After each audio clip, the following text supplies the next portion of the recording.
The Total Screen proudly presents their official podcast, On Screen, with your hosts, Tyson Gifford and William Rohrig.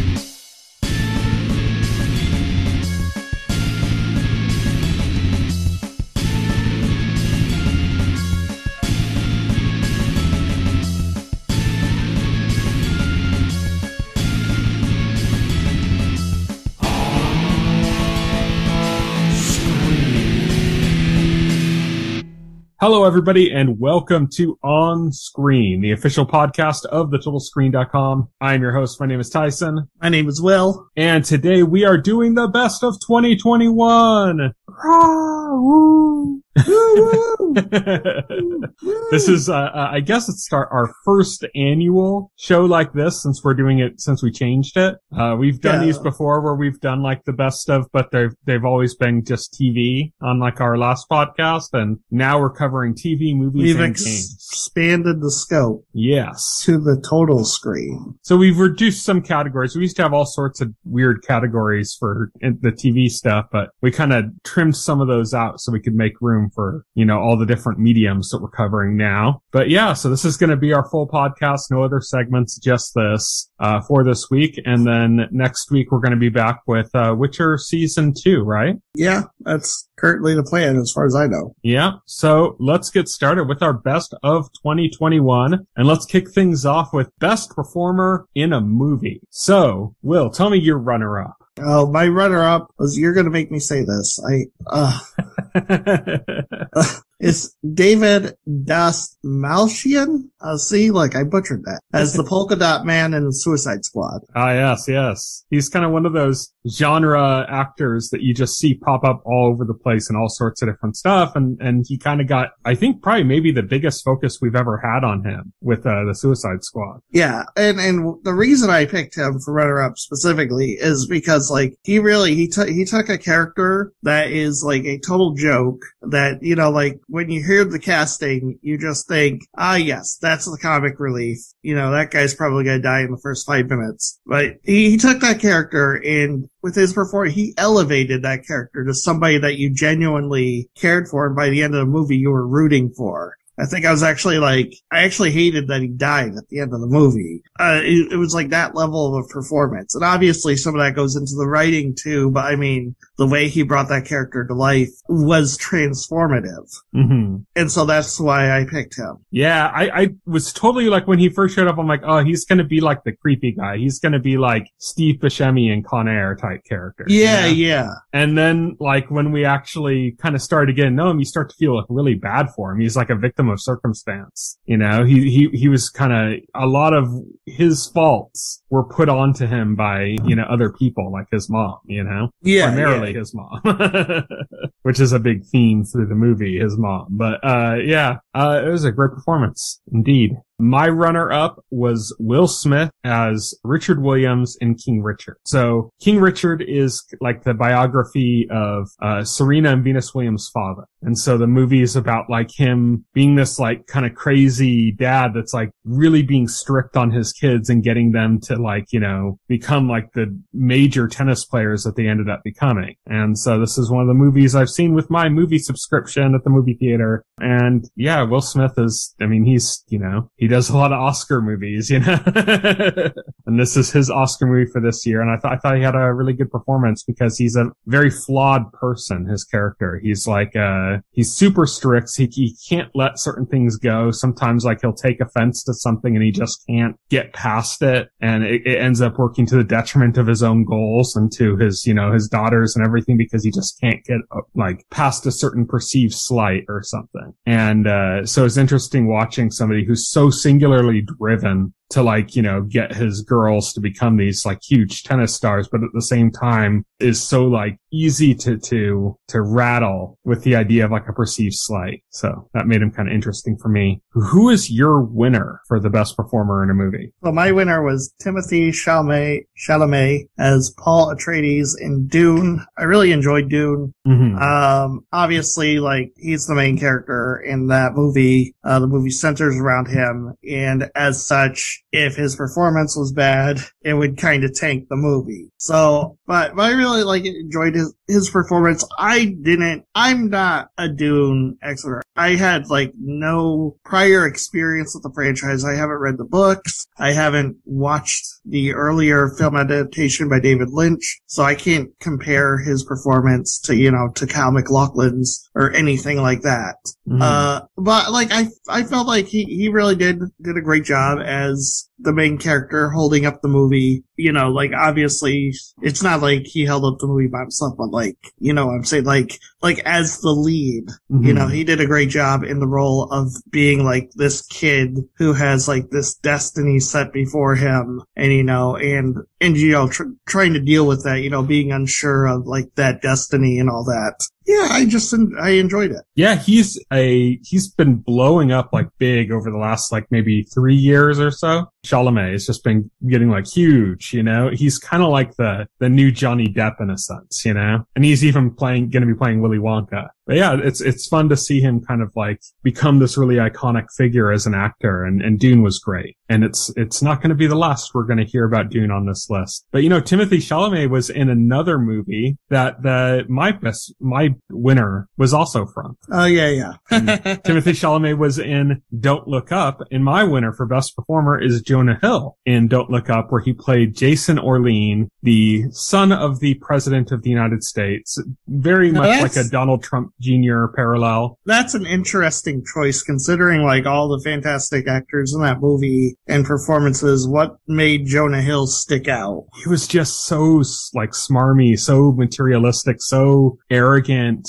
and and he just did it so well. He was just pitch perfect. There was no, there was no doubt in him at all. There was no oh, is this what we should be doing? Or oh, maybe this will or won't work. It was just kind of oh yeah, whatever. Everything will be fine, because why would it not be? I've lived a privileged life and it's always going to be privileged. Kind of and he just played that part to perfection, Yeah, I was telling you before the podcast, his character is naive. I think he pinpointed that, he's always lived this privileged life and he doesn't see a scenario, where he has to experience any hardship, so kind of when they're explaining what's going to happen to him, he's dismissive, Yeah. Because he can't see beyond his own privilege. Yeah, exactly. And I mean, spoilers for the movie coming up right now, but even at the end of the movie, when the president realizes that everything's gone to shit and she's taking off and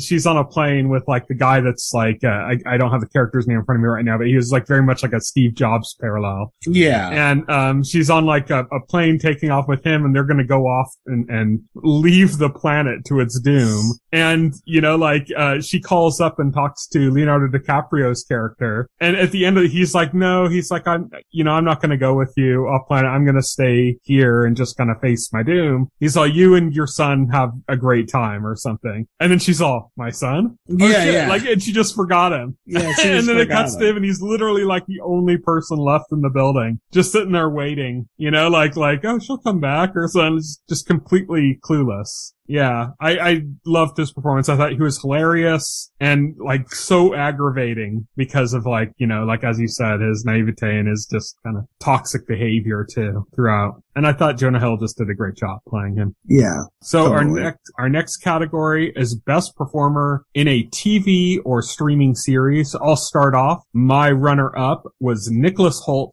as Peter in The Great. This is a Hulu series. It's about Catherine the Great. It's a very unrealistic depiction. It's a very funny version of Catherine the Great's story, and Nicholas Hoult plays Peter, who's at the time that Catherine, is sent to Russia from Germany to be his bride, and he's kind of a monster, but he's in a sense, he's a little bit similar to Jonah Hill's character in Don't Look Up, because he's from an extreme privilege, even more so than Jonah Hill's character. He's just completely in a position of privilege college because he's like, he was raised like thinking that he was like ordained by God, that he was chosen by God for his role to lead Russia. And he's in the shadow of a father who's known as, Peter the Great, his dad, who is like, is a huge deal. And he's kind of following up in his footsteps, and he's not really that smart or anything. And he's like casually brutal. Like he'll do like these extremely brutal things, but it's as if he just doesn't even understand that what he's doing is wrong. Like he has no concept that what he's doing is right or wrong. It's just like, oh, I'll just shoot this person in the face because they vaguely insulted me. Like, who cares? That's just, that's what I do because I'm the emperor. And he's like that. And they play it up for comedy a lot in the series. And it's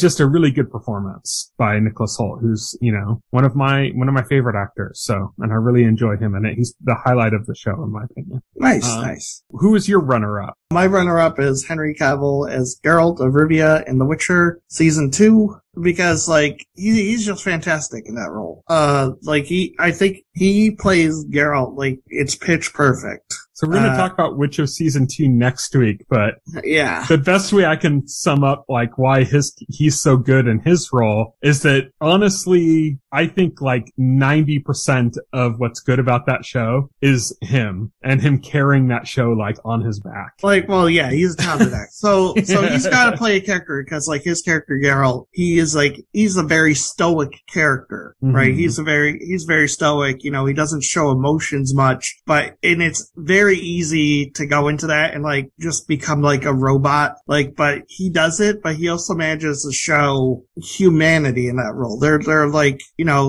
lets Geralt's humanity seep through that stoicism. Yeah. And it's subtle.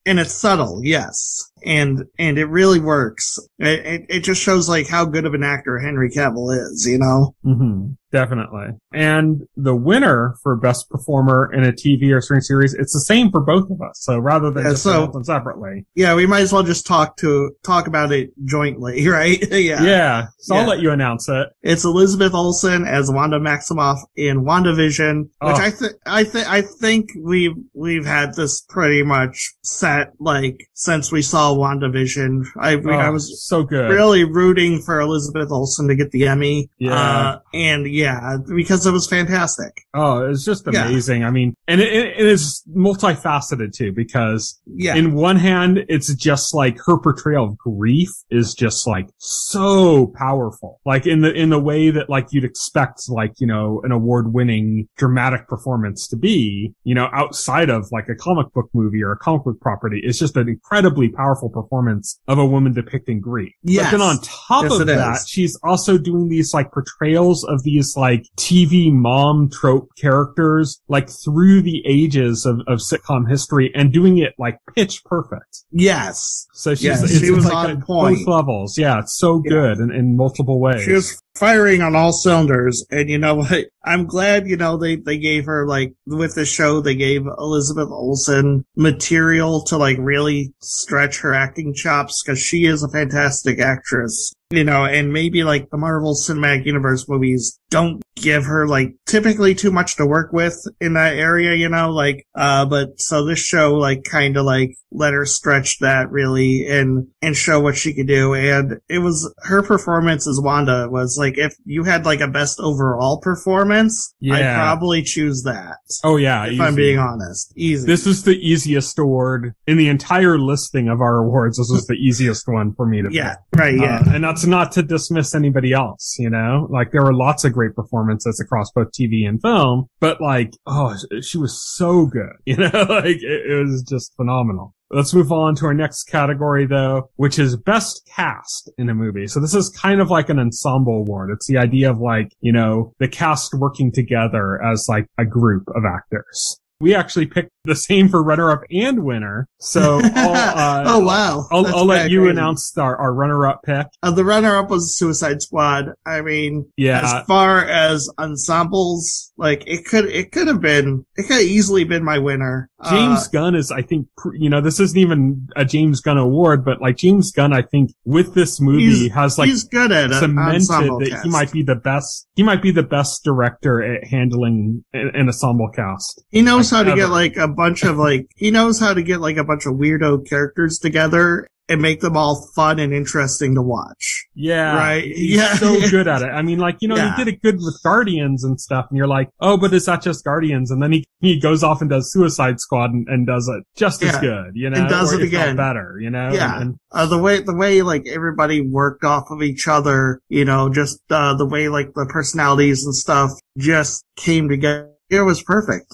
Suicide Squad, in my opinion, was one of the most entertaining movies of the year. I'm sad that more people didn't watch it, because it's probably the best thing DC is going to put out in a long time, if I'm being honest. Yeah. It's I mean, there's some good-looking DC movies, but that we're going to end up being hyped, seeing them, and probably fairly disappointed in a lot of them. Yeah. It's the cycle that we're all too familiar with. But Suicide Squad was the Suicide Squad, I should say. Because we're not talking about regular old Suicide Squad, the last movie. No, that movie wouldn't get this award. Yeah, no. But yeah, the Suicide Squad was fantastic, and that cast is great. But we picked a different movie as our winner for best cast in a movie, and we picked the same one again, and it's Don't Look Up. My decision was simple. They stacked the cast with A+ caliber acting talent. Leonardo DiCaprio, Meryl Streep, Jennifer Lawrence, Jonah Hill.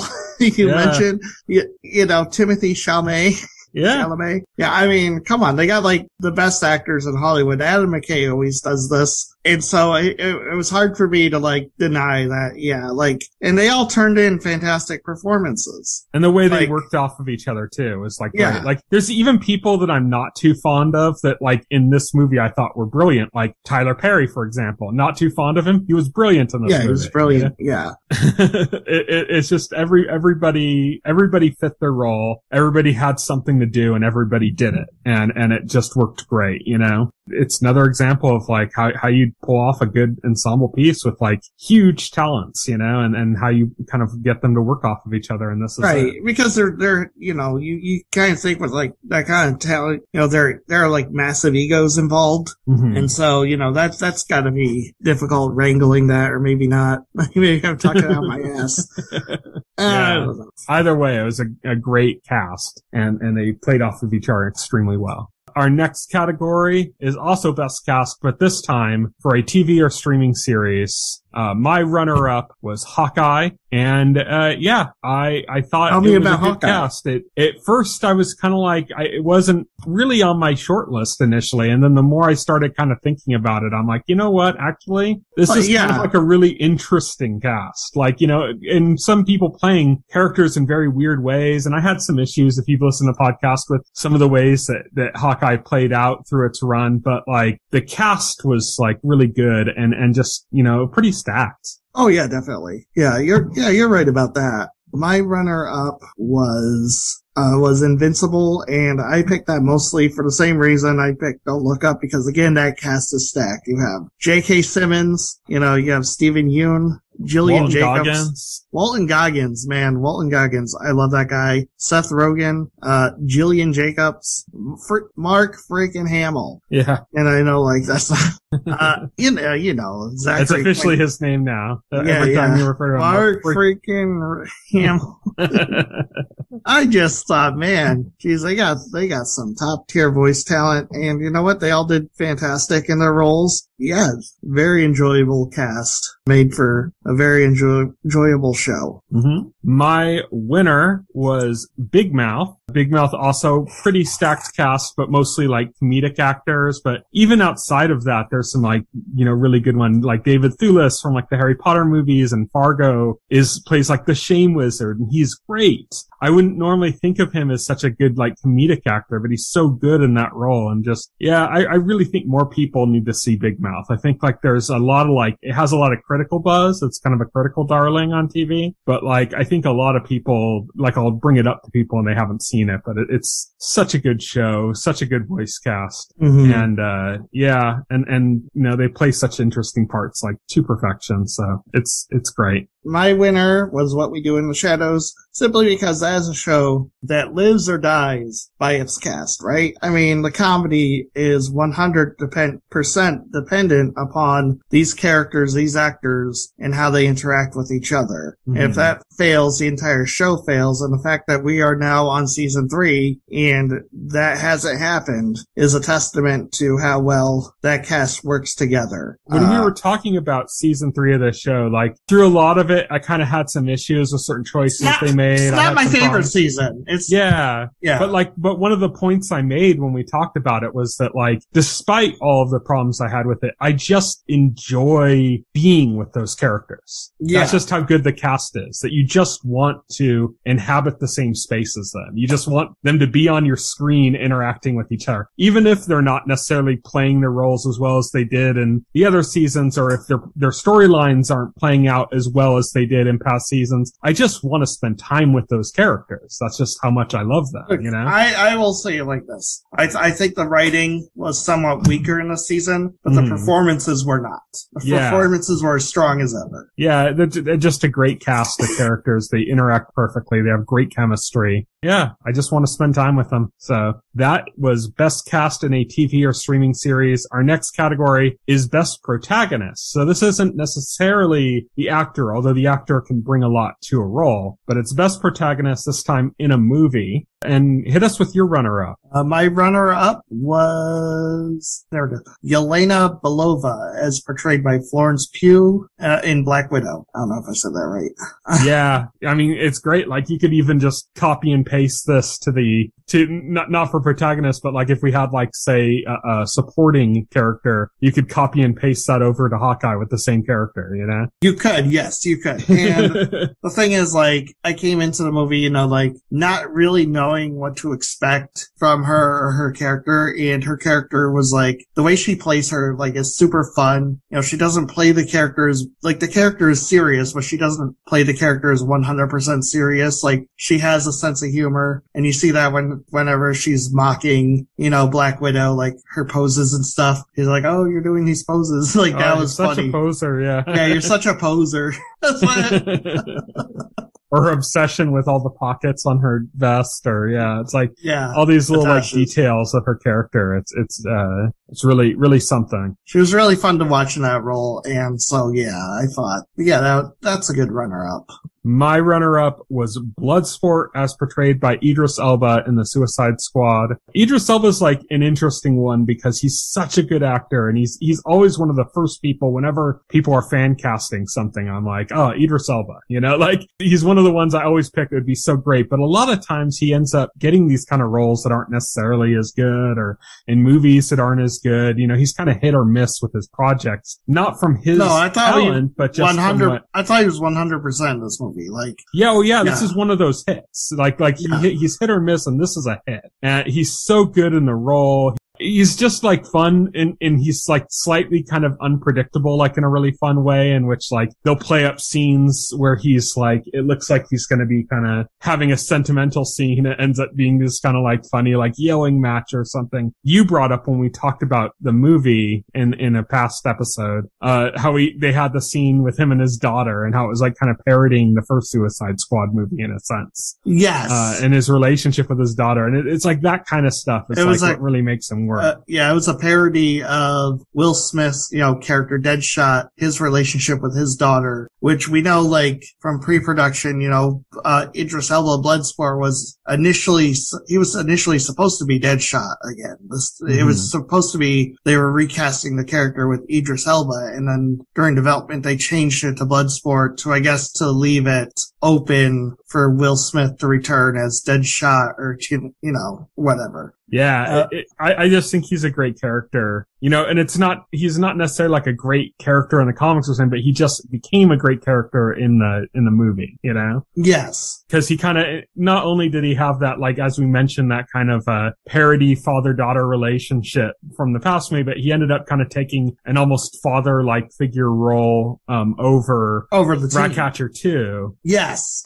In particular. The whole team, but particularly Ratcatcher 2. Yeah. And it really hit a lot of the right emotional chords. I mean, like, I think it might be the final shot of the movie besides the post-credit scenes or something, was like, he had that phobia of the rats, you know? And then they had that like cute little rat character and it like kind of curled up in his lap or something at the end. And you just have that moment where like he's trying to like kind of pet it and it takes him a bit to kind of overcome his phobia to just kind of do it. And it's just like, even like a scene like that is just a little tiny detail scene, like played extremely well, you know, like, and that just shows how much you get to like understand the character, you know? Yes. Our winner for this category, again, we had the same pick, and that is Shang-Chi, or Sean, as he disguised himself, as portrayed by Simu Liu in Shang-Chi and the Legend of the Ten Rings. Yeah. And, you know, when I watched Shang-Chi and the Legend of the Ten Rings, Simu Liu's performance, like, really stood out to me in that movie. Is portraying, like, this guy, like, this character who is larger than life, but is also, like, very down-to-earth and relatable in, like, a way that not a lot of the other characters in the MCU are. Yeah. It's like, when you think about, like, Tony's a billionaire, you know, like, Captain America is, like, the ideal of, you know, what you want to be as a person. You know, the other guys are secret agents. And when you meet Shang-Chi, he's, like, just this normal guy, right? I like that he's just happy in his position. Yeah. And also he's happy, like, where he is at the beginning of the movie, too. He's not miserable. Yeah. You know, he's not sitting like, there. He's not trying to hustle to, like, make something himself. He's got some small job. He's just a valet, but he likes it, you know? Yeah, like, he likes it. He likes his life. He's not sitting there pining for something more, right? Yeah. You know, I like that too. And, you know, obviously Simu Liu's performance was so good, made him like very relatable as a character. I like there was like a little,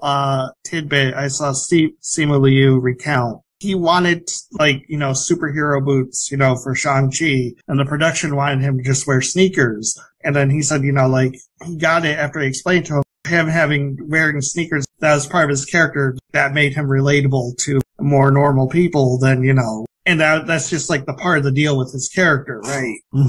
I really like that. He could be funny. But he still had darkness. Yeah, he still had darkness. Yeah, he still had depth to him. Yeah. It wasn't, yeah, it was a good movie. It was a good movie, and I really enjoyed that character. I also really dug that he had a platonic relationship with a female character.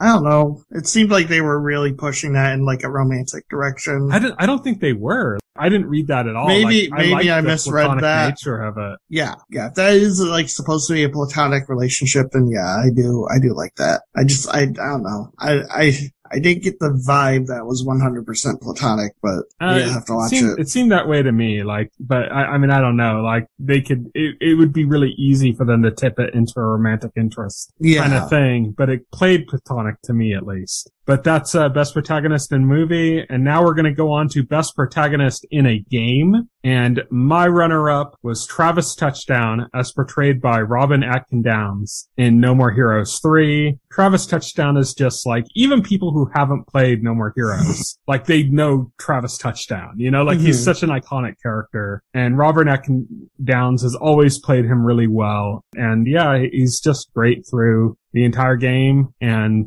it's weird to say he's a complicated character because he's kind of a stupid character, but there is like a complicated morality to his character, and complicated with like his interest and his goals are kind of, you know, they're not as simple as you would think, you know, like there's always like an underlying, like he's played off as just like this really stupid character, but there's always something else underlying in his role, in the game that makes it a little bit more interesting. But like, you know, you have the surface level, you know, stupid otaku kind of thing with his character, but then there's just a little undercurrent there that makes him really interesting to me. What is your runner-up? My runner-up was Rivet, as portrayed by Jennifer Hale in Ratchet and Clank: A Rift Apart.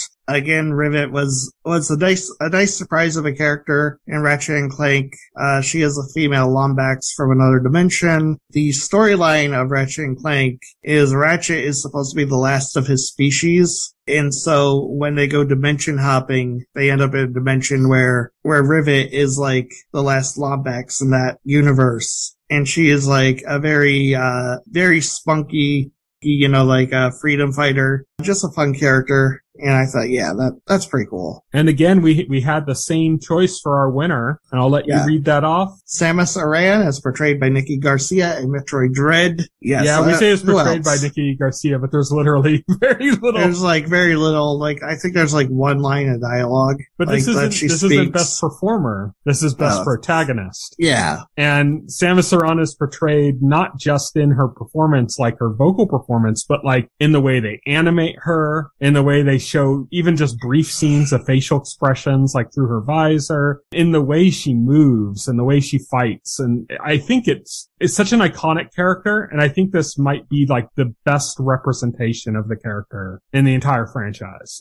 Oh, really? Game. Yeah. I just think they did a really good job of like, she's kind of cocky certain ways. She like does certain things, especially like at the end of, the boss fights and stuff, the way she does things. Yeah. She's tough, but she's also got like a little bit of a vulnerability to her. And there's like weird moments like when she interacts with the Chozos, of the different types of Chozos, her interactions with them like are really kind of interesting, like just the way she behaves around them and stuff. It's definitely a welcome return to form from the portrayal in Other M, right? Yeah. Which I'm not even an Other M hater, but I think that in Dread, it's so much like they just nailed it. They landed exactly who her character is, and just like I said, it's an example of where she was back to kicking ass, you don't need the performance to depict that, because it's the way she animates, how fast she moves, like her animations when she does like her finishing moves and things like that, and just kind of those little tidbits here and there, like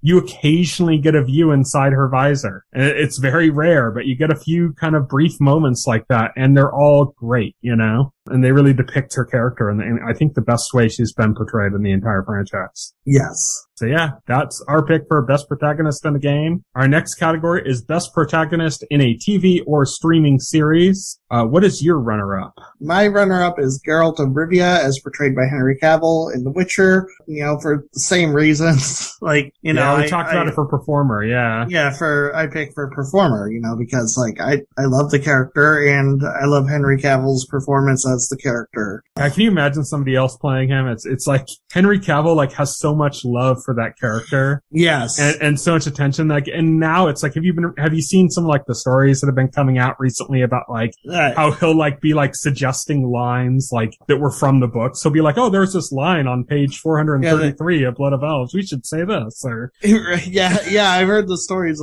they described him as a walking Witcher encyclopedia on the set. Yeah, he just knows, he seems to know the material more than the showrunner does, he's just knows the character inside and out so deeply. It's really cool. Yeah, that's really awesome. My runner-up, although my performer for TV was Elizabeth Olsen, and I really love the character, it didn't quite make my top pick, but it was my runner-up, and that is Wanda Maximoff. Maximoff, yeah. In WandaVision. I love the character, but it just wasn't my number one pick. But we talked about that, what I loved about it in our performer category, which was just heavily Elizabeth Olsen. So it's interesting. So what was your number one pick? Well, we'll get to that after you say your winner. Oh, okay. So you want me to go first? Yes. Okay. Well, my winner was actually Trevor Belmont, as portrayed by Richard Armitage in Castlevania, which I almost forgot the last season of Castlevania was actually last year.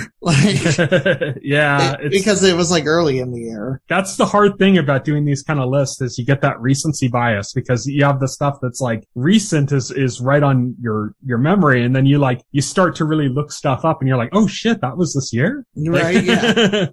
It's yeah. And so I actually got to put Trevor Belmont on here, which I wanted to do, because I loved the character's portrayal in Castlevania as, this world-weary, demon hunter, he's kind of he's a guy who's he's seen it all, and he's kind of tired of it, I like that he's not like 100% competent either. Yeah. Like there's a little, he's competent, definitely, but he's competent. He's not perfect. No, he's not perfect. and he has like a little too much of a high opinion on himself, you know, like he has more faith in his ability than his ability. But like, yeah, I just love that character. I love everything about that show. And I just thought that, honestly, it was going to be Geralt until I remembered Castlevania. And I was like, no, it's Trevor. Trevor's great. Like, yeah, definitely. But my pick was Geralt of Rivia. Yeah. As portrayed by Henry Cavill in The Witcher. And that is, it's like I said, I really think that he carries that show. And I can't think of any other show, at least this year, that feels like it's being carried pretty much by one person. Like WandaVision, Elizabeth Olsen is obviously doing the heavy lifting in that. But there's also Paul Bettany, who's amazing. Yeah, Paul Bettany. And Catherine Hahn is amazing. Catherine Hahn. And it's not to say that nobody else in The Witcher is good, but man, Henry Cavill is carrying that show, in my opinion. Like, I think without Henry Cavill, that show would be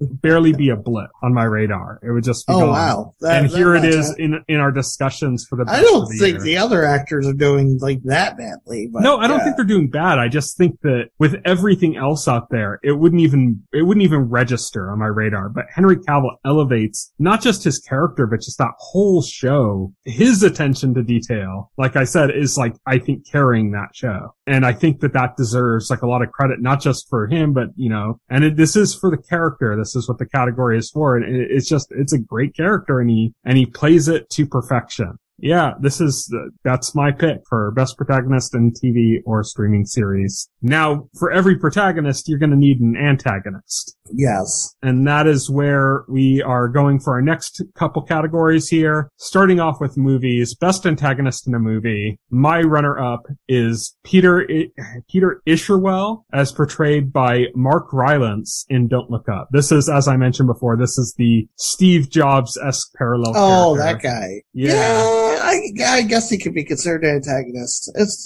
Well, it was him wanting to mine the asteroid that basically is why everyone's dead. Yeah. And again, I chalked it up to like him being incompetent. Mm-hmm. You know, like heavily incompetent, because like he thought like there's a way that he could do it. And also, like, not have the world be destroyed. You know, he thought he could break the asteroid up and then mine it. There's a different kind of arrogance that he portrays, because we usually see arrogance portrayed in, like, this very bombastic way. And he portrays it in this very quiet, confident way. But it's just as arrogant and just as unwarranted as it normally is. And I love, like, the little Steve Jobs touches that they portray in there, which is, like, everything that you hear that's bad about Steve Jobs is in this performance. But there's also touches of Elon Musk in there. Yes. There's also touches of Mark Zuckerberg. There's also touches of Jeff Bezos in there. You know, like you get that kind of like tech billionaire thing. And I think he really portrays it as a good representation of like what's currently happening. Is we're starting to get a backlash on these kind of like billionaires that were initially seen as like these like, oh, these are these great entrepreneurs that have done amazing things and stuff. And now in the last couple of years, we've been getting a lot of backlash on them. And I think this is like a almost perfect representation of why we're getting that kind of backlash on these kind of things. I mean, the whole point of Don't Look Up is like the people in power, you know, the ruling class is not going to save us. Yeah. You know, like, and his inclusion is to show like even these tech billionaires who like to pretend that they're doing things, that they're doing what they're doing for the public good. They're not the people to save us either. Yeah. I loved like there's certain little antagonistical things he did even in his like introduction where he was like on stage and there was like the little girl that I think was supposed to be like his daughter or something. No, but like was like referring to him as like by his first name and like, and the way he just was kind of blowing her off. Like just like, there's so much to that character that like it was making me laugh, but like it hurt at the same time. It's like, oh, it's such a true performance, you know, of a certain type of person, a certain type of character that you see a lot in places places like Silicon Valley, you know? And it's just such an accurate representation, I think. I really liked that. Who was your runner-up? So my runner-up was Baron Vladimir Harkin, as portrayed by Stellan Skarsgård in Dune. And that's just because he is a very scary, intimidating villain, right? Yeah. He is like the classic, like, this is a guy you don't want to mess around with. You know, they attempt to kill him halfway through the movie, and even though, like, and, you know, with the poison gas, and even though it kills everybody around him, it just, like, he's able to, like, survive and be healed, you know? This was on my short list for this category. Yeah. And I took it off my short list because I was having a really hard time between three, but what ended up being my winner and what ended up being my runner-up, and then this role, and then I saw your wins, and I said, okay, well, I'm just gonna put my other two then. But it's like, he was very close with those other two for me as well. Yeah. So yeah, he was very intimidating, and it's just interesting when you see, like, compare, like, his performance, say, in this, and his performance in, like, say, you know, the MCU, you know? Right, yeah. Where he's like this, like, you know, kind of grandfatherly, like, scientist character, you know? It's just such a very different type of role. And great character. Yeah, and intriguing. It's like, ooh, there's seemingly bigger threats than him in Dune. Like, the way Dune played out, it seems like there's bigger threats above him. Oh yeah, like they're very clearly kind of like, yeah, he's working at the behest of somebody even above him. But he's also working within his own motivations, kind of against their interests too. Yeah, That's exactly. kind of like implied, and like with like a confidence of his own and stuff. It makes him interesting. I'm almost like you, I have no real experience with Dune, so this isn't coming from any place of knowledge. This is just like how I'm reading what I saw. But I'm kind of almost seeing him as like, kind of like Kafka in Final Fantasy VI, in the sense that like, he was just like one of the people that worked for the Emperor. And then like, he ended up taking over. And like, I could totally see that happening with Dune, where right now, he's just a cog in the machine, but he's kind of got his own ideas, you know? Yeah, and I could see him elevating himself. And that made him like a really interesting watch. So my winner for best antagonist in a movie was Norman Osborn, as portrayed by Willem Dafoe in Spider-Man No Way Home. Do you understand how much I sacrificed? I'm something of a scientist myself. Yes, yeah. Yeah. He's so good. He was so good in the original Spider-Man, and he plays on that, and there's like nostalgia for that. But I think they even did maybe a better job of portraying like his, like the multi-personality kind of thing that was in like the original Spider-Man is like played even maybe better here. And I don't want to say too much because it's spoilers for something that's a relatively new movie. Still new. Honestly, like my thing of like spoilers is, my thing of spoilers is like, you know, if a movie's still like going through its theatrical run, then you should probably wait till. Yeah. I mean, he's in the trailers, so I feel confident in mentioning it. Yeah. If it's in a trailer, like publicly available trailers, it's fair game, I think. But like anything that like, at least wait till the movie comes out like on demand sources. Yeah. Well, that's why I'm not going to give like details of his performance or anything. Like, I'm not going to say. That's why I see, because like I'm seeing like now like that we're like a couple weeks into its theatrical run, people are like feeling looser with the spoilers now because they assume like everybody's gone. And I'm just like, my rule of thumb is no, wait till like people can go and rent it like on iTunes or some shit, and that's when it should not be a big deal. My rule of thumb with spoilers is just don't be a dick. Like, you know, like you kind of know what you can and can't say, and you don't have to say everything. You can imply certain things, or you could say, it's kind of like when people go like, oh, you know, we're going to talk about this in spoilers, and then they like shout out the spoiler. It's like, well, that wasn't even discussion. Like, did you really need to like shout it out or something? Like it's just that you like hearing yourself say it more than that it's actually relevant to the conversation. And so like, I don't even think I need to bring up a lot of details about his performance in this. I mean, he's not the only antagonist. That's not what I'm saying with this award, you know? Well, anyway, yeah. I'm not even saying that. I'm just saying that, like, he's just really good in an antagonistic role, as he already was in Spider-Man, the original, the Sam Raimi version. But, he's just really good in it. And also, as an actor who's gotten older, he's like, not only is he just good, like,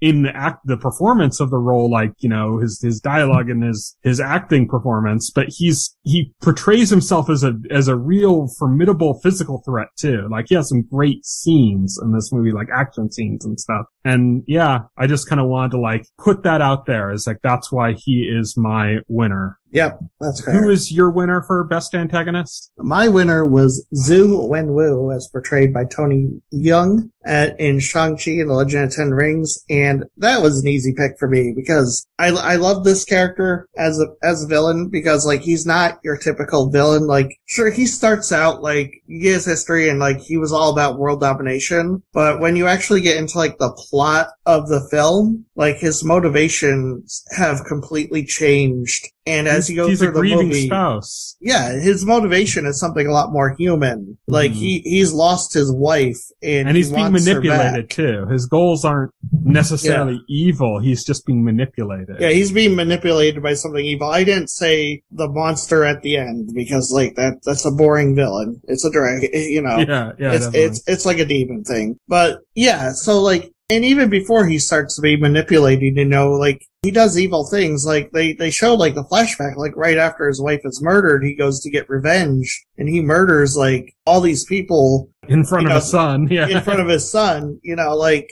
and again, like, he's doing bad things. Like, he's not doing anything positive, but it's coming from a place of grief, rather than a place of, like, I want to be evil, like, and that makes him, like, as a villain, that makes him very relatable. Again, it's the same thing, like, with Shang-Chi. I say, like, Shang-Chi is very relatable because who he is. And that extends to Zhu Wenwu as well, they make this character who is portrayed as an immortal, who's portrayed as a conqueror. They break him down and they also make him relatable, especially to anybody who has personally lost a loved one. You can understand what he's going through and the emotions he's feeling, and even though those emotions, that grief leads him to do terrible things, it paints him as like a more complicated villain than what you usually get.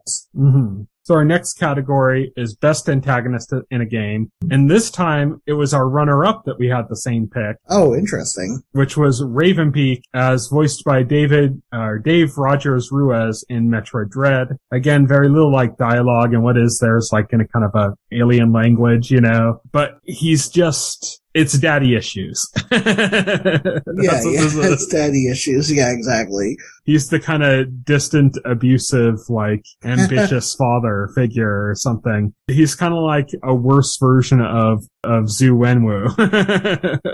Right. In which, like, there isn't any love in his actions, Yeah, I think he's a great character and a great final boss fight, an intimidating figure, like, and it really does fit perfectly into the role he needs to be for Samus's development, which I think is, that's really kind of the role of an antagonist. Is an antagonist in a story, in a sense of fiction, is there as like a tool for the protagonist to develop themselves or to get through something that tells a story, And I think that like Ravenbeak is so directly connected to Samus, and that's what makes him important to the game. Yeah, and I agree with that 100%. Who was your winner? Oh, my overall winner was Carl Heisenberg, as portrayed by Neil Newbon in Resident Evil Village. I thought this guy was such a wonderful villain. He's very bombastic. He's this guy who, like, he controls, like, electricity and magnetism. And he comes in, right, and he makes such an interest. But, like, his deal is the person, like, running the whole show, Mother Miranda, he wants to overthrow her and take over. Also because, like, he's angry at what she did to him. And one of his plans is, like, he tries to get you on his side, tries to manipulate you, use your search for your daughter as a kludge to manipulate you into joining him. And of course you don't. You tell him to fuck off. And that's when, and then he completely turns on you. But it's so fantastic. I just thought that character was hilarious. Also, like, when you talk about Resident Evil Village, like, the meme is always, like, centered around Lady Dimitrescu, who's, like, the vampire mommy. And yeah, she's a fun character too. I enjoyed that character, but it's like, I just thought, man, Resident Evil Village, like, has so many, like, great villains in it. Like, nobody pays attention to anybody else. And so it's kind of good though, right? Because it leaves it as a surprise. Cause like, if I went into Resident Evil Village, the only thing I would think about is the vampire mommy. And that's supposed to be fairly early in the game, isn't it? That's the first area and she's the first major boss. Yeah. Yeah. So it's like, I would do that. I would go, wow, that was great. And then the rest of the game would be ahead of me with like virtually no knowledge of anything that's going on, you know? Right.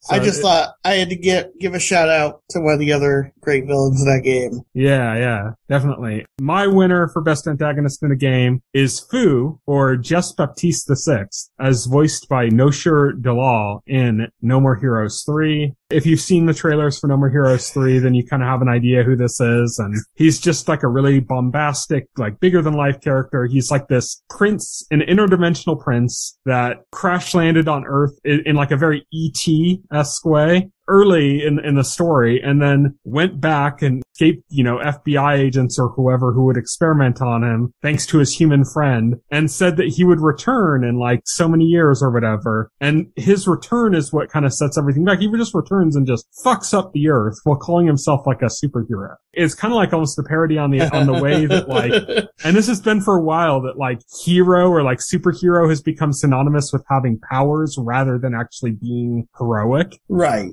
And that's kind of like how he kind of goes. And there's like a meta kind of commentary in his portrayal of just like, he thinks himself as a superhero just because that's cool and because he's powerful. And he's just horrible. He's a monster. But like, he also has like connections to all like, and if you haven't played a No More Heroes games, basically the way all the No More Heroes games work is there's like a ranking and you're working yourself up the ranking to number 1. And all these people beneath him in the rankings, because he's number 1, are all like, they're people that basically work for him. They're like his underlings. And some of them he doesn't really care about. They're just useful. And some of them are like actually like friends of his and stuff. And through the game, you're going through and killing all these people. And so you get kind of like interesting takes where you kind of see like, even though he's this monster and even though this is all his design, this whole structure of everything that's happening, you can see like, oh, these are people that he genuinely cares about and he has these little moments with, and you're killing them through the game as you're progressing to him. I just think it's like a really cool character and a really cool performance and stuff that they played out. Very larger than life, but like in an interesting way. Right. Now we're moving on to best antagonist in a TV or streaming series. My runner-up is Kang, or He Who Remains, as portrayed by Jonathan Majors in Loki. He's only in it for like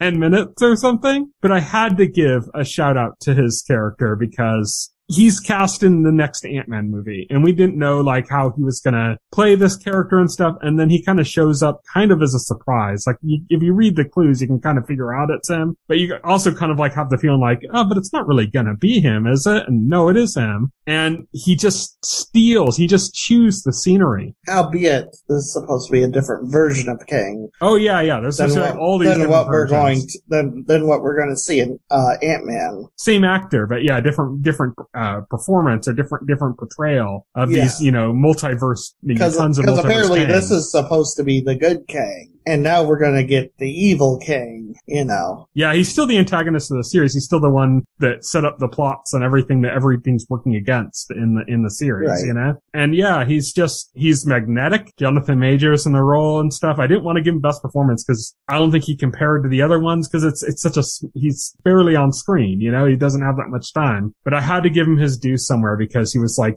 instantly gave me like tons of confidence in Ant-Man, seeing Jonathan Majors do this portrayal of one one of the Kangs, at least, you know? Or he's going to be playing the different ones as well. But yeah, he's my runner-up. Who is your runner-up?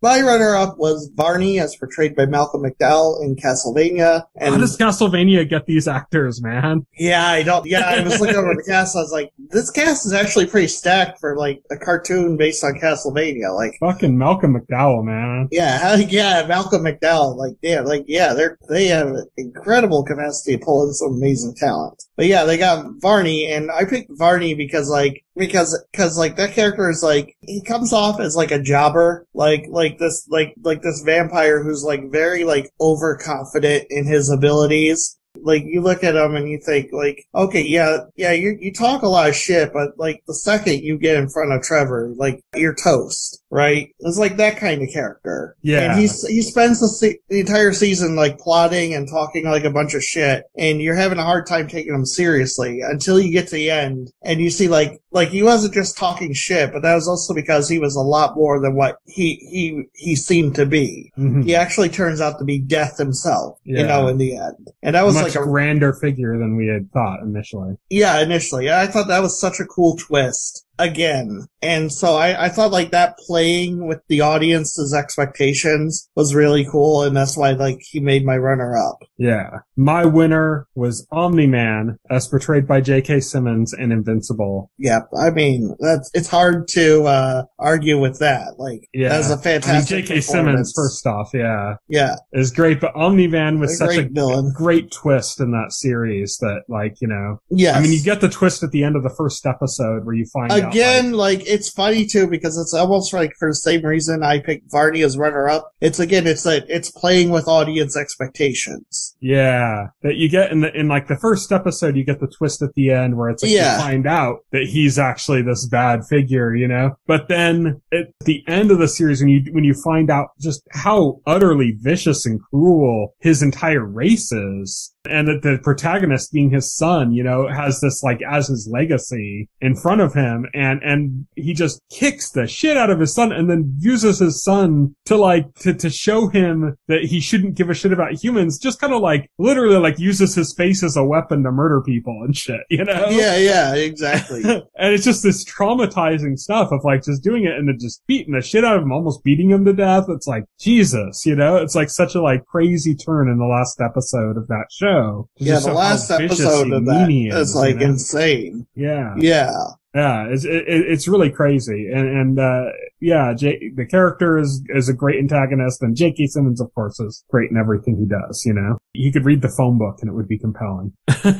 Who is your winner for best antagonist? My winner for best antagonist was Agatha Harkness, as portrayed by Catherine Hahn in WandaVision. Again on my short list. Again, yeah, I'm going to be 100% honest with it. It's all because of Catherine Hahn's portrayal as the character. She was great. So good. The character as written was a bit shallow, you know, like in her motivations. They're giving her own show, so hopefully like they use that as an opportunity to like add some more depth to that character than what we saw. But Catherine Hahn was fantastic. Catherine Hahn's a treasure, man. She's just like that right balance of just over the top and kind of hammy, but without being obnoxious, or, you know, like without ruining it. And it's like that perfect, like right on that line, but like right on the right side of that line, you know? Right, yeah, exactly. Yeah, I'm so happy, almost more than anything else, with WandaVision. I'm so happy that Catherine Hahn is on people's radars now. Right, you know, because she's been around for a while doing things. She's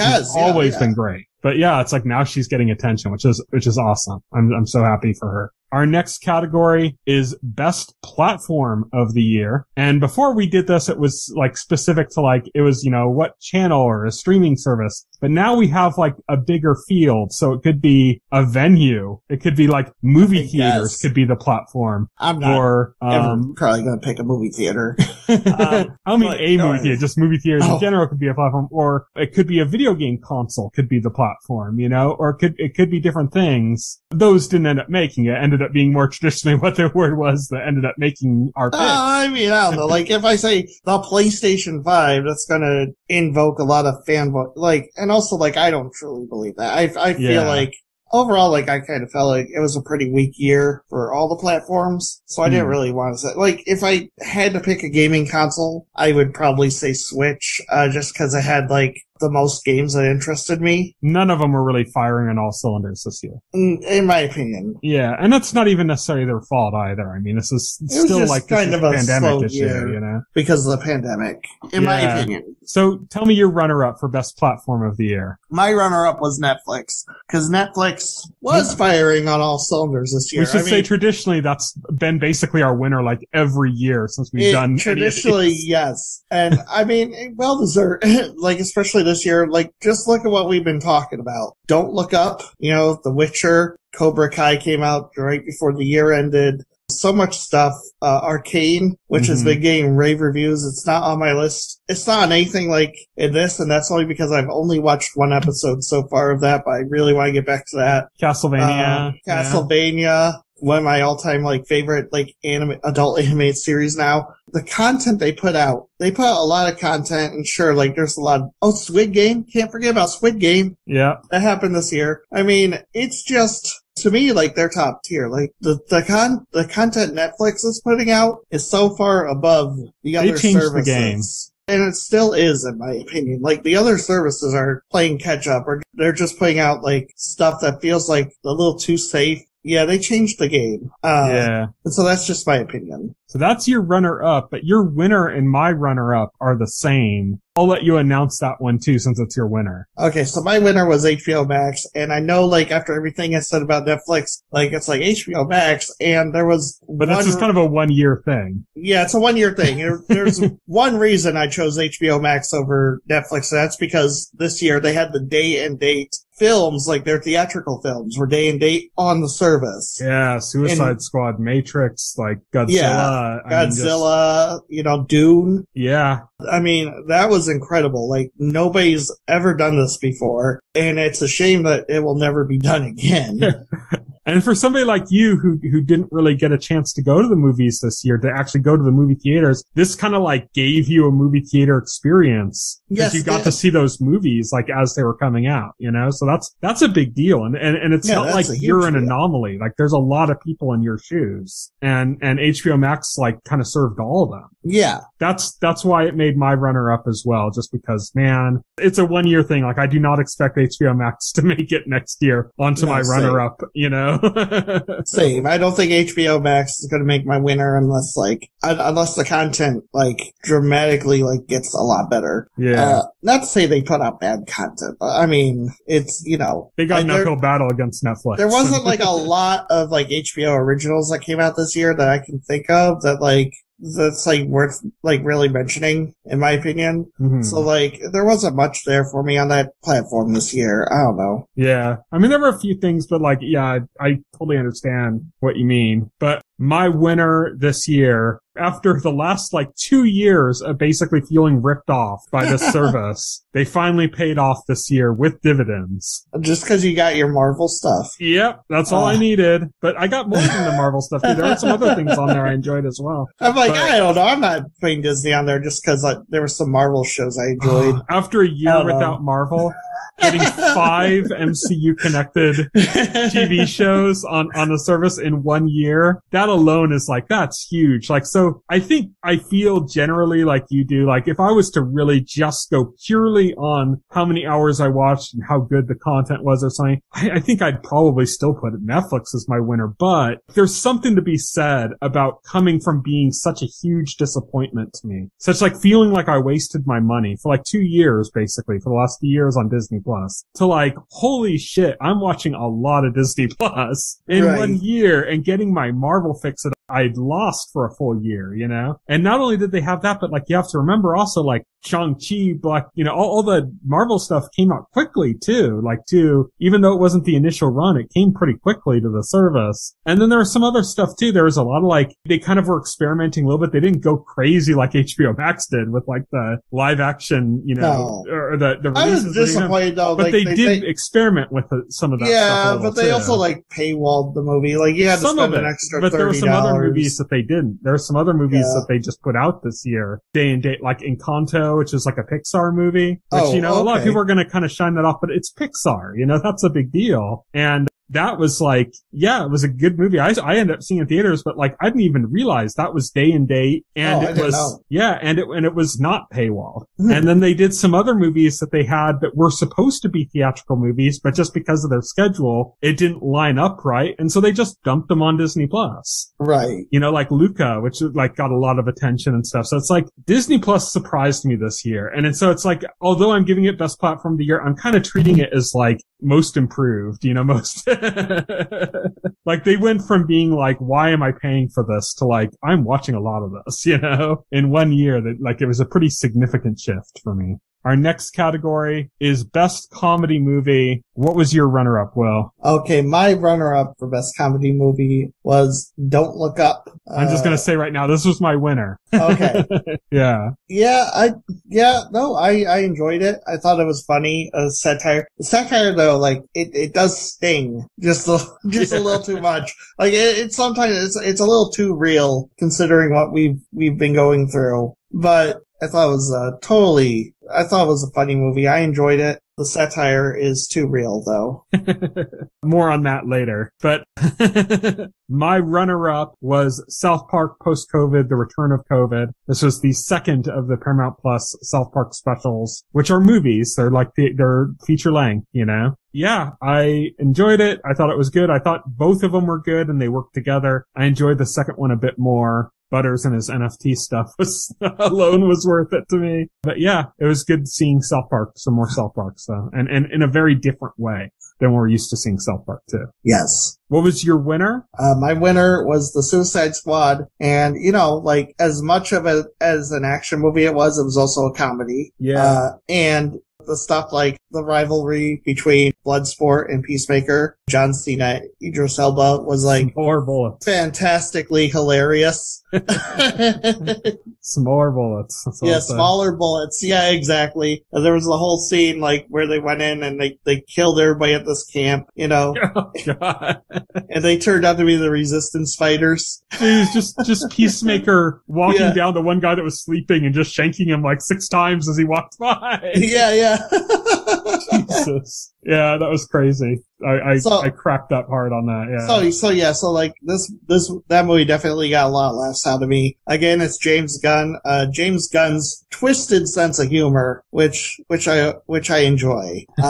Hi. So, and as I said, my winner was Don't Look Up, which we already discussed. Now we're going to move on to Best Comedy TV or Streaming Series. You didn't have a runner-up here, so I'm going to start with my runner-up, which was Cobra Kai. Yeah, I couldn't think of, like, anything, like, I watched this year that was, like, a straight-up comedy other than what I picked. Cobra Kai would have been there if I had actually watched it in 2021, but I just started watching it like yesterday. So like it doesn't count. Yeah. For me, I really liked it. I thought Cobra Kai was good. It always is good. But like there were a couple scenes that I don't want to say because it's just so new, that really cracked me up. One was kind of like a montage like sequence that ended up being just really funny to me. I was like cracking up on it. Was that like in like the first episode or second episode? No, it was a bit later on. Okay, well, never mind then. But it was, yeah, I'll just say the funniest parts almost all had to do with Johnny Lawrence, you know, who is the real gem of the whole series, you know, but like, yeah, really the comedy this season heavily relied on him. So I enjoyed that quite a bit. I'll go right to my winner before we go to yours, which was Big Mouth, which again, you know, I implore people to watch that. It's such a funny show and it's so relatable. It's about puberty and it's about just how miserable of an experience puberty is.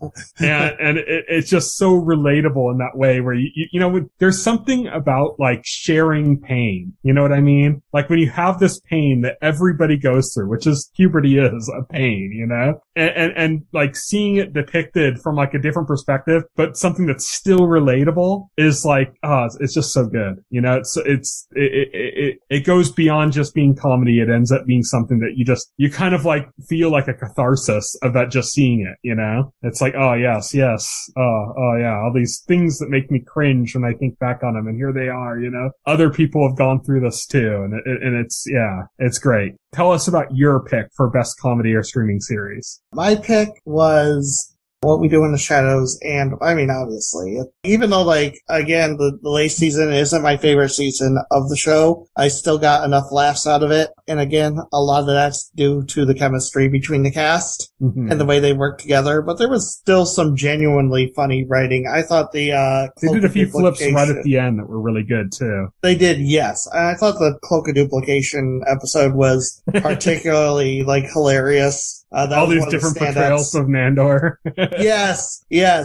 Again, that's like another thing, like where like the actors themselves, they had to become like Nandor. Yeah. And they did such a great job. Yeah, I mean, it's still one of the best comedies on, streaming anywhere. So. Yeah. And we're going to go now to Best Drama Movie. Again, you don't have a runner-up here, so we'll save that. Yeah. My runner-up was Dune. I loved Dune. It was a hard choice between this and what ended up being my winner. But yeah, Dune it's just so good. If anybody hasn't watched it, if anybody's been like, I don't know if I'm going to watch that, this is the adult Star Wars that everybody's been, saying they want for ages. This is it. I'm surprised I didn't put Dune as for runner-up at least. I guess like I was just like kind of like, oh geez, what's the drama? Don't look up what else. Shit. This made your runner-up for a comedy movie too. So yeah, it did. I was having such a hard time with this one, so like I just like don't look up, and I could justify it by saying that yes, it's satire. Yes, there's a lot of funny bits, but there was also a lot of dramatic moments. There's a lot of heart, especially when it's dramedy. It's a dramedy. It's covering both. Yeah, especially when you get to like Leonardo DiCaprio's character and stuff. Like the way it is, it's surreal because like the characters we've been talking about, like Steve Jobs analog, Meryl Streep's president, the chief of staff, they're all goofy, like, parody characters, but then you get, like, Leonardo DiCaprio's character, you get the other set of characters, like, they're more grounded portrayals of, like, real human beings, right? And when the focus is on them, you start getting more of the drama in there, like, you get, like, stuff of, like, Leonardo DiCaprio's character, like, trying to come to grips with the fact that the world is ending, and then, like, his relationship with his wife deteriorates. There's stuff like that, So, like, I felt comfortable putting it down as a drama as well as a comedy. That's fair game. Yeah. My winner is The Green Knight. I can't wait for you to watch this. I know that. I can't wait to watch it. It looks excellent. I want to see it. Yeah, it's so good. It's so visually beautiful. There's so much. It's nice. I haven't really watched many movies recently that are just kind of like leave a lot up for you to read between the lines, Like there's a lot that's just not said that you just kind of have to read into or like understand. And you don't really have, like, this isn't so much about following a strict narrative so much as like, you're just experiencing this movie and just feeling it. And it's so good and you can read into it and understand what stuff that's going on, but you don't even need to because you can just kind of be a spectator on this journey and this surreal vision and just enjoy it from beginning to end. And it's great. It's just immaculately made. It's beautiful. Now for best drama, TV or streaming series, my runner-up is WandaVision. So I'm kind of like, I thought I might end up having this be my pick, but looking back, I was like, oh yeah, there's another series that came out that I wanted to highlight, and I thought that this was the right category to do it in. That was this year. Yeah. But WandaVision was great, and that was my runner-up, and I'm not going to go too much more into it because we've talked a lot about it already. So let's go to your runner-up. My runner-up was Invincible. Again, incredible.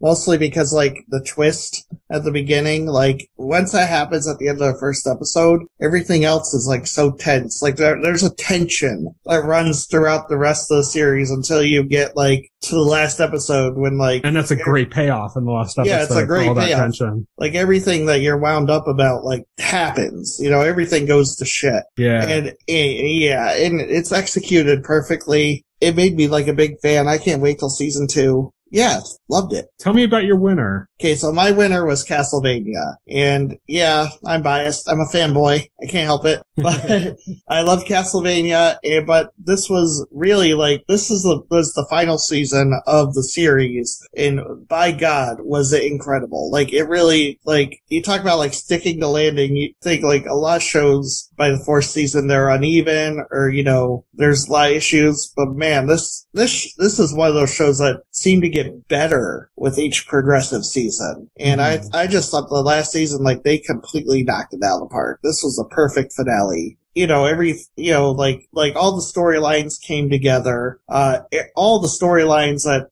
plot threads had a satisfying conclusion to them. There was nothing like I felt like point to, like I could say, oh man, yeah, but I wish they did this differently. Not that I can think of.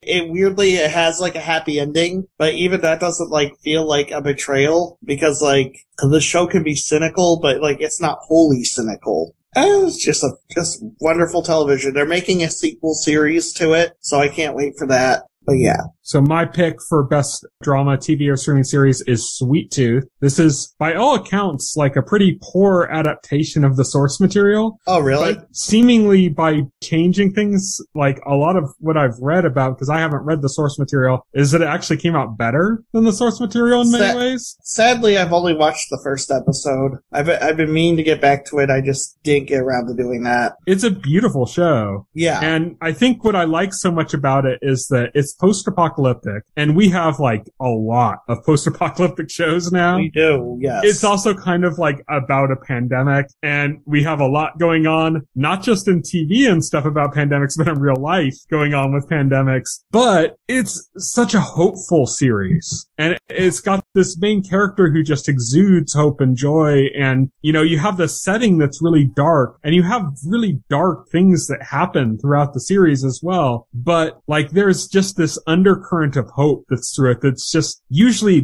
just not in something that's post-apocalyptic. Usually that's just not a factor that you even consider. And it's like one of the biggest strengths in Sweet Tooth. And like I said, just a beautiful series too, very lush. Like they filmed it, I believe, in New Zealand, and you can tell it's just gorgeous. Great series, underappreciated. Go watch it if you haven't. It's just a really beautiful and joyful post-apocalyptic show, as weird as that sounds. Nice. Next up is Best Standalone Movie. My runner-up, which was also your winner, was Don't Look Up. Again, I didn't watch any movies other than Don't Look Up I could consider standalone. Yeah. All the Marvel movies are part of a franchise. Yep. Dune is part of a franchise, even if like, I don't know. Even if the other's not out yet, yeah. Yeah, even if the other's not out yet. Don't Look Up is going to be its own thing. There's not going to be a Don't Look Up Part 2. I don't even know how that would work. Don't Look Down. Don't Look Down.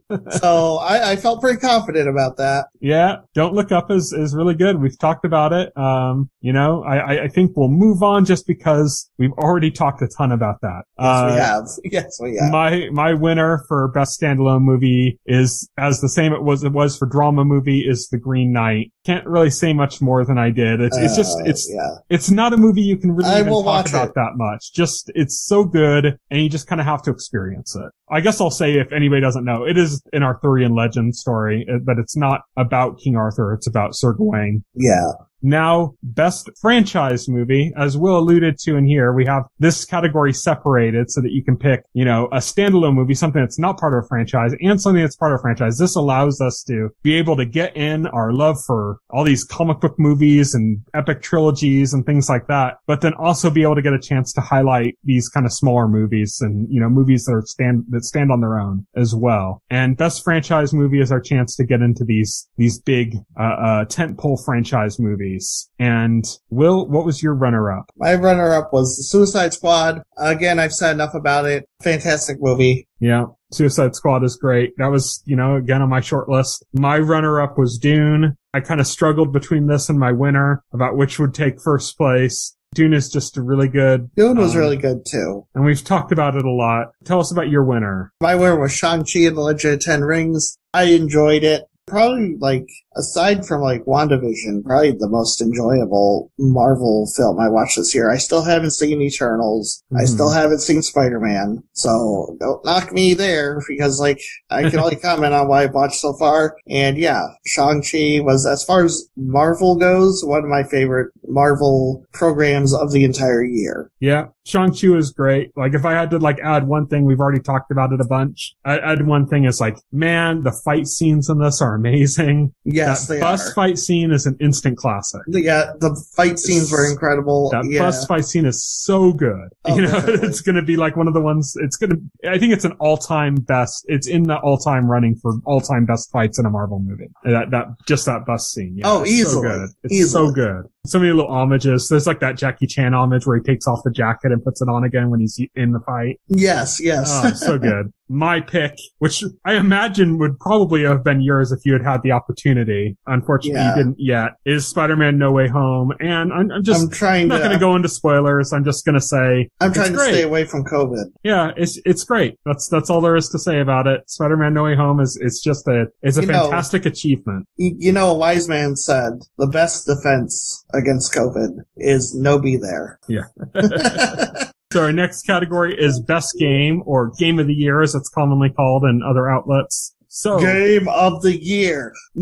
Call of Duty, Modern Warfare Vanguard. No. Let's start with my runner-up, which was No More Heroes 3. No More Heroes 3 is a very flawed game. I'm just going to say that up front right away. But I don't think that a game being flawed necessarily disqualifies it from being in contention as a Game of the Year. I think a game can be buggy, a game can have faults, a game could have glaring flaws. But if it's doing certain things in just such a radically different way, if it's presenting itself in such a way that it's iconic and that like you'll remember it over like huge AAA games that seem flawless, and then like 20 years down the line you're going to never remember those games, but you're going to remember this flawed game not because it was flawed but because of what it did right. I think that that's fair game to consider it in contention as a Game of the Year, and that's why I consider No More Heroes 3 to be a Game of the Year contention. Suda51 I think is probably the most auteur game developer that there is. I think he's like the most recognizable by his game of any other game developer.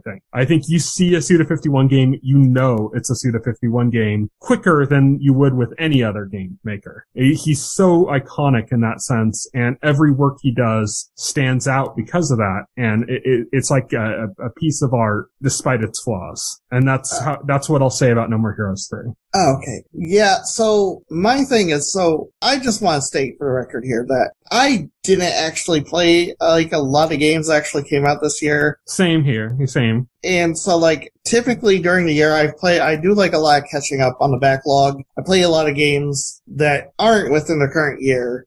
So when I have to pick from the current year, my pool is pretty shallow because I spent the entire year 2021 catching up on the Soul series and playing through those games and really enjoying that. But again, none of those games are eligible for this. Mm-hmm. Yeah. So out of the games I did play, my runner-up was Resident Evil Village. I love Resident Evil. It's one of my favorite franchises. So when Village came out, of course I was happy to buy it and play through it. It's not a long game at all. It's very short. So it seems like 7 was like a reinvention of the franchise that it desperately needed. Yeah. But it wasn't really necessarily iconic. No. And then Village seems like it took that reinvention and made it super iconic. Yeah, they tried to reintroduce elements from Resident Evil 4 to make it more like that. So it's more like a blend of Resident Evil 7 and Resident Evil 4, which makes it interesting. And yeah. I had a lot of fun with it. I wish it was a little bit longer, but I thought it was a pretty fun game. I do recommend that if you do like those types of games to play through it at least once. I think you'll have a good time with it. Mm-hmm. And once again, we picked the same for our winner. We've done that a number of times here. So our winner, our Game of the Year, our best game of 2021 is Metroid Dread. Yes. Fantastic. Because we're Nintendo fanboys. And it plays into how much I enjoyed this game. The fact that there was such a short window between when it was announced and when we got it in our hands. Yes. I think that seriously played into it. It sounds shallow. It was announced in It played a part. It was announced in June and it released in October. Yeah. It was not a long wait. Yeah. It was great. it's such a good game. It's one of the best Metroid games, in my opinion. I still think Super is better, but it's right up there for me. It's a fantastic so good. game. It's such a great portrayal of Samus in it, and it's an amazing game. It got some unfair criticism, I think, but it also got a lot of love, and it deserves that love. Yes, it 100% deserves that love. It's good having Samus back, having Metroid back. I can't wait to see Metroid Prime 4. I hope that lives up to all the hopes and dreams, but we'll still have to wait for that. Yeah, we'll see that in 222. Yeah, 222. Just another 200 years for that game. Now our next category is Best New TV Show or Streaming Service. So before we even say for this award specifically, the way we're dividing up TV series, I think, is kind of important because it's tricky, like how we correctly award TV, because there's just so much and it's so varied now that we have 3 categories for Best TV. And basically we have new, which means it's a show that just debuted this year. We have ongoing, which is a show that's continued on, that's like on its second or third or fourth or whatever season, or returning in that same category. So it could be something that left and came back. But we have those 2, which are a normal one. But then there's kind of a new trend in TV. It's kind of more recent. And that is they're franchise doing shows. Yeah, like shows that exist like within, and that can include spin-offs as well to existing shows. Like if they make like another Witcher show, that would be a franchise show. And so this is like a subdivision of new shows. And the specific reason is it's not really fair to compare a show like, let's say, Invincible or something that's like a brand new show that you have no expectations on, that you just have this new thing. It's not really fair to compare that to something like, say, Falcon and Winter Soldier, which is a new show as well, but it's part of something bigger that you've been in. You've already invested in the characters. So how do you really even call that a new show? And so that's why we created this divide. And that's fair. In the new category. And so we're going to start off with Best New TV or Streaming Show. This is non-franchise new. And my runner-up is The Nevers. Bit complicated. Turns out the creator of The Nevers, Joss Whedon, is kind of an ass. Yeah. It's kind of become known now that he's a bit of a garbage human being. But it's still a good show, and it's still a show that is continuing on without him. That's kind of like excised him from the process. And they're moving on, and there's so many other people involved in the show that deserve credit for what they're accomplishing on it. Yeah, well, he jumped off the ship before the show launched, right? So. Yeah. Like, he's credited on, I think, 3 episodes. He probably had more involvement than that because I think he really kind of laid out the groundwork for the story beyond that. It's no longer his show. Yeah, it's not his show anymore, though, and it's a really good show. It's an interesting show, and at the same time, it's a callback to the kind of like really good action-adventure kind of shows that he was really famous for. Stuff like Buffy and Angel, those kind of shows that we haven't really had really good shows in a while in that kind of like genre, or that kind of style. And The Nevers is like, okay, well, what if we like add HBO prestige level quality to a show like that? And it's a good show. I really enjoy it. It got a lot of slack, but it's pretty obvious when you go through the reviews that they're not really complaining about the show so much as they're complaining about the person. Even if they're not saying it directly, you can kind of read between the lines of the reviews of what they're really targeting, unfortunately. But like I said, it's a complicated show to have on this list. Okay. Tell me about your runner-up. So my runner-up was Arcane, League of Legends. I only watched 1 episode, but what I watched was great. The characters had like the characters were really relatable. They had a lot of depth to them. The story seemed like the story was intriguing. The animation is gorgeous. I could see there's a lot of potential in this series. And also, like, I have no reason to believe it's going to get any worse because, like, all I've heard is rave things. So I felt pretty confident even after just 1 episode putting it on here. Haley Steinfeld's having quite the year, isn't she? She is. Yeah, she really is. All right. Tell me about your winner. My winner was Invincible, which I watched the full season, and we've talked about this before, but again, it's just an incredible show that has like a very interesting concept, and it executes on that perfectly. Also, like, it really did a good job of like setting up its own superhero universe to where like going into season 2, there's like a lot of plot threads that they can follow that's not just about Omni-Man or like his race. There's like other things going on too. Yeah, it kind of feels like the opening of a universe. Yes. So it's kind of interesting to see where they're going to go with that. I haven't read the comics, so I really have no idea. But yeah, my pick again is Sweet Tooth. I've already mentioned this a few times, and like I said, there's not too much else to say. It's just a beautiful show that's got like a kind of interesting tonal take on something that's kind of become a bit oversaturated, but here it's like a very different take on it, and that makes it really good to watch. So if you're kind of put off by all the post-apocalyptic shows, just remember this one's got this really strong hopeful streak through it that makes it just feels different. Let's move on to Best New TV or Streaming Series as part of an existing franchise. My runner-up is Loki. This was your runner-up as well. So we can just kind of talk about it. Loki was great. Of all the Marvel shows that we knew about before they came out, this was the one that like everybody was looking forward to. And it's, I think, the only one besides What If, which, you know, we just won't talk about What If. Besides What If, it's the only one I think that's got a sequel coming too, so far. Hawkeye has a sequel. Oh, is Hawkeye's getting a second season too? Yes, that's my understanding at least. Okay. That's what I heard. Okay. Well, yeah, but is Loki the only one that we know for sure 100% is getting one? Because they actually said that in the they actually said that in the credits, yeah. Yeah. You know what's funny is like I did take this to be like this category to be like continuing shows. So the only reason I did choose WandaVision was because it's not getting a second season. And I thought, and then I'm like reading it now, I'm like, no, that's silly. Like, why did I think that? Whatever. It's okay. WandaVision's got enough love. Yes, it does. So my winner was Hawkeye. I really enjoyed Hawkeye. I thought the chemistry between the leads, which again is the thing, like the show's gonna live or die based on the chemistry between Haley Steinfeld and, you know, Jeremy Renner. And Jeremy Renner. Like if that fell flat, the show's in Haley trouble. Steinfeld's having a hell of a year. Yes, she is. Neither of us, I think, unless like you do and just haven't told me about it, neither of us watched like Dickinson, but that show got a lot of attention too, and she's the lead in that show as well. So yeah, Haley Steinfeld. Man, I might check it out, but yeah, I haven't watched it. Yeah, it's like, you know, forget like the year of the rat or the year of the ram or whatever. This is the year of the Steinfeld. Yes, it is.